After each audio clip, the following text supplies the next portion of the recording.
Today we are cutting one of the big agaves, and you may be wondering, why are you doing this?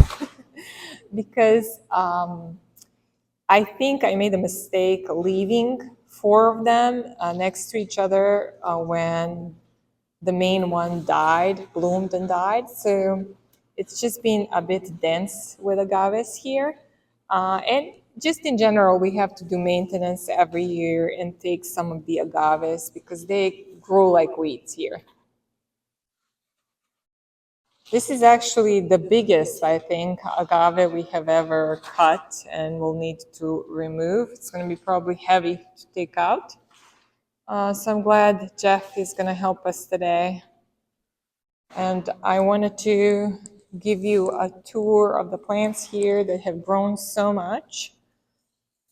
This roadkill cactus is over, I would say, 8 feet. And it's blooming. I have to show you close up. So this is the other area I would like us to clear up a little bit. You can see these agaves are really big. And this baby blue agave, I want us to cut today. And this big funkiana, because there is another one growing here. These grow especially fast and they're very, very pokey. So yeah, we want to take this big one out. You can't push that by yourself. Wait.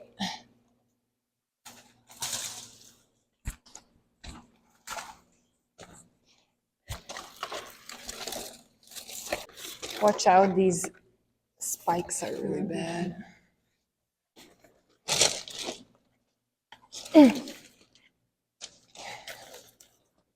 Okay, we rolled it up to here.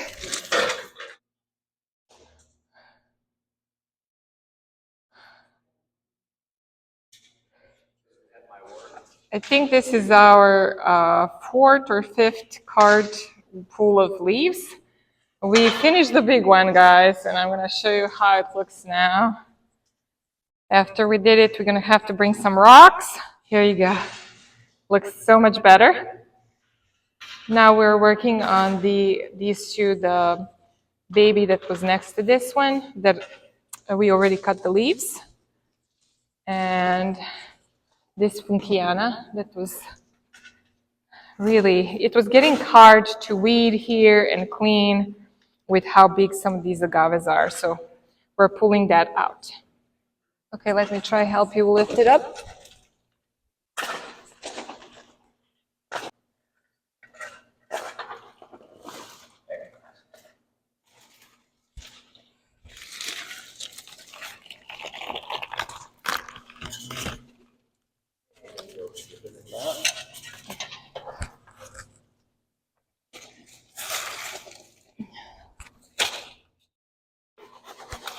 As you can see that this baby has been quite big.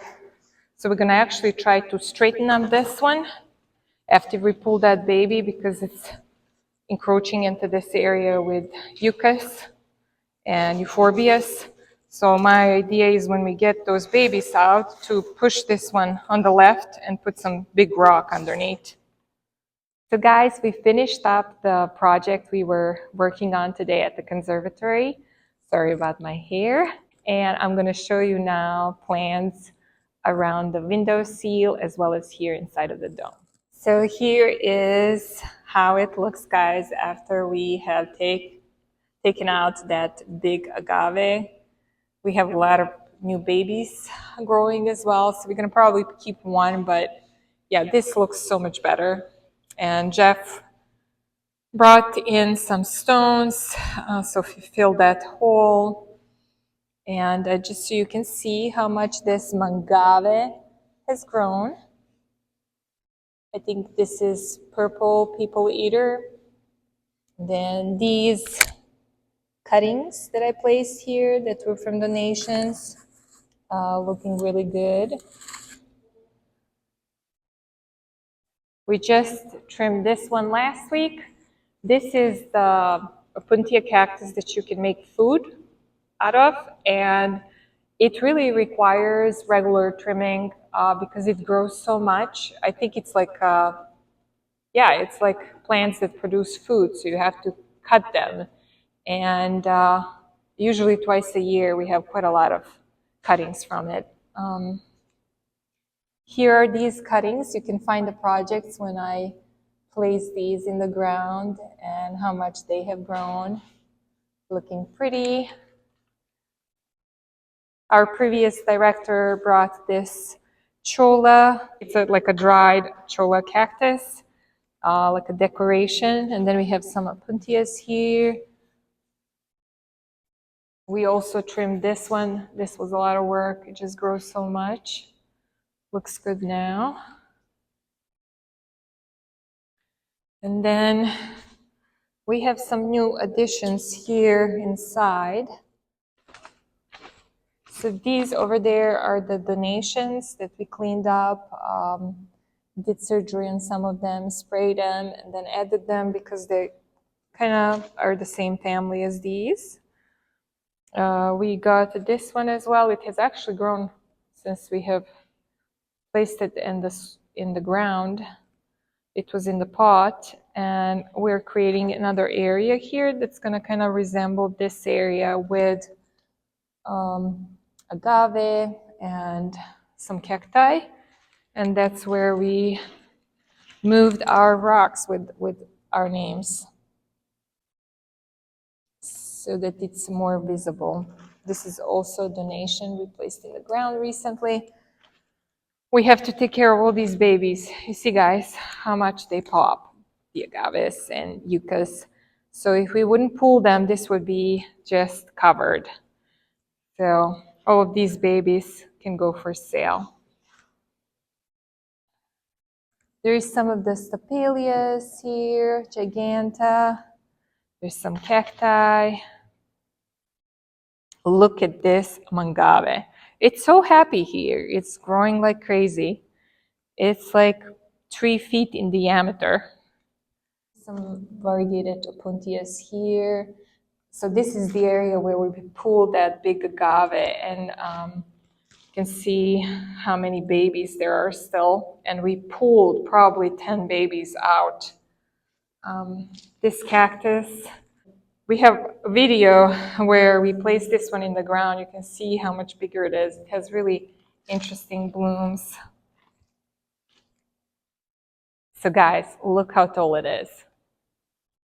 It's insane. So years ago when I got it from Lowe's, it was like a foot tall. And now it's just huge.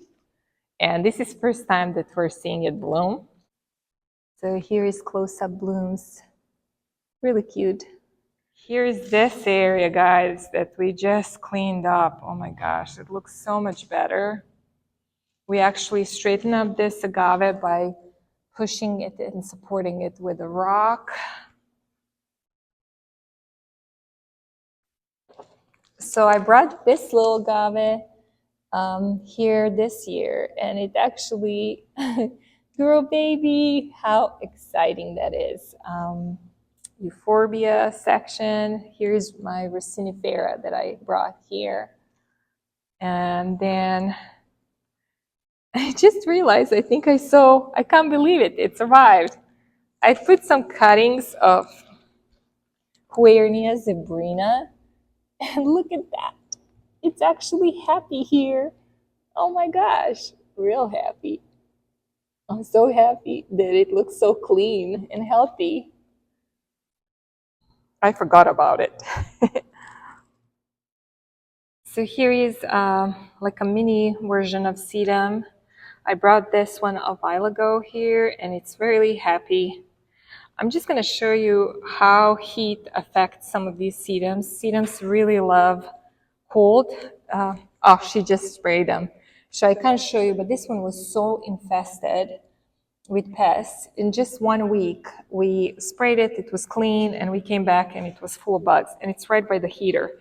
All of the same ones that are by the glass windowsill here, that it's cold, they don't have any infestation. So mealybugs love dry air and heat, and then they multiply.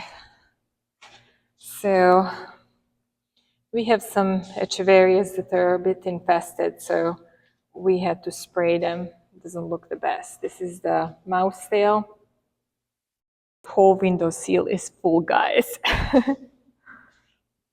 Like never before. The spiral cactus that I brought from home, I donated this one because I didn't like that it had some imperfections. This is Chrysula Buddha's temple. I beheaded, so this is all growth from after the beheading. It's pretty impressive. I love this one. I hope it's gonna continue to grow well. So I bring some plants here during the winter time, like these Buddhas and some Echeverias, but almost all of it that you see in terracotta pots is conservatory plants. So my plants are in these grayish pots. I don't know what's with Pearl 1 Nuremberg. Every year we lose it. I personally lose it. It's just looks so dehydrated and unhappy when it gets cold. I think it's really sensitive to cold temperatures. If we put it under lights, it does really well. So I'm just picking up some debris.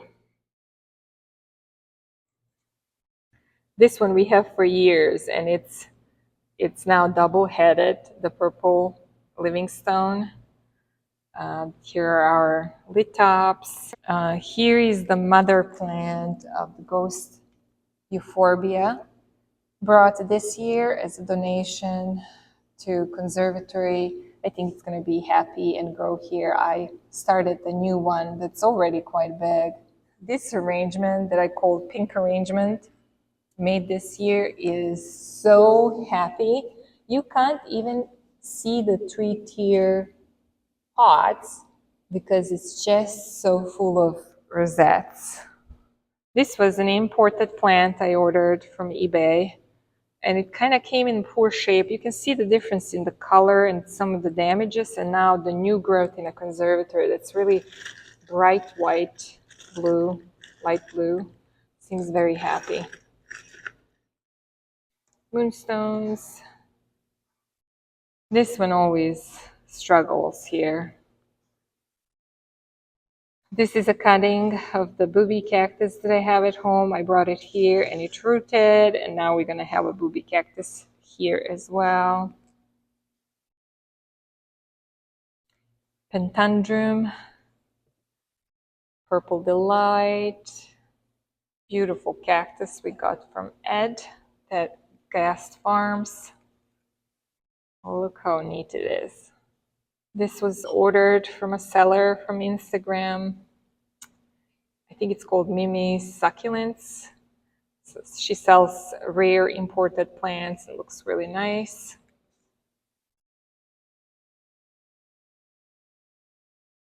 So I think that's it for now, guys.